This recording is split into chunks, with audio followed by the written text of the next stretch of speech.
हम अनु ठाकुर अहाँ सब गोटे के प्रणाम करै छी। एगो कोबर गीत गाबि रहल छी। नीक लागत तऽ लाइक शेयर सब्सक्राइब करब और कमेंट्स में लिखब केहन लागल।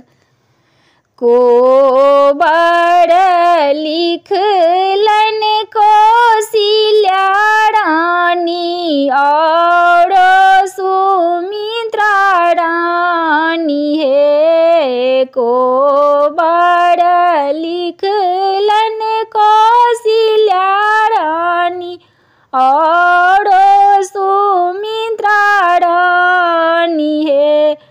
आहे चारू कात लिखलन के कई रानी कोबर सोहावन लागे हे। आहे चारू कात लिखलन के कई रानी कोबर सोहावन लागे हे।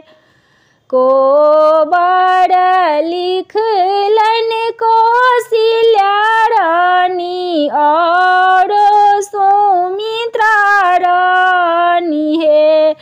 आहे चारू कात लिखलन के कई रानी कोबर सोहावन लागे हे।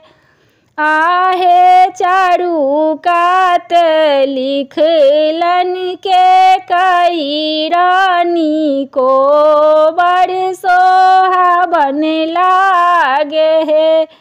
ताही कोबर सुता गेलन राम दुल्हा पीठ लागी सिया सुबे हे।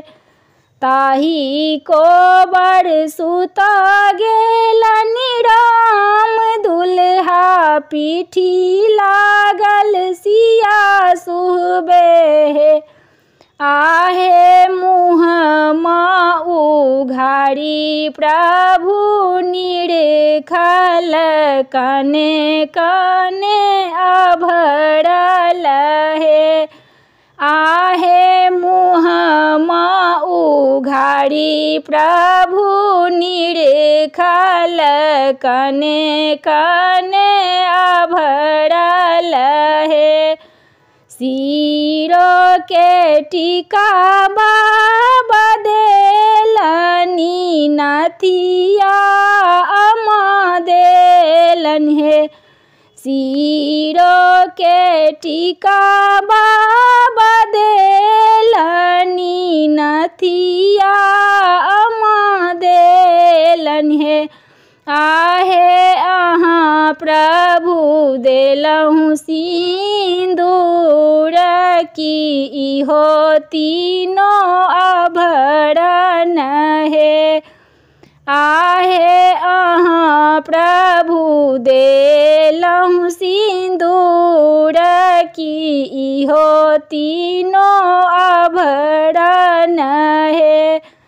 करमी के लती जा काला तरा तू पूरन जा का पसरा तू है।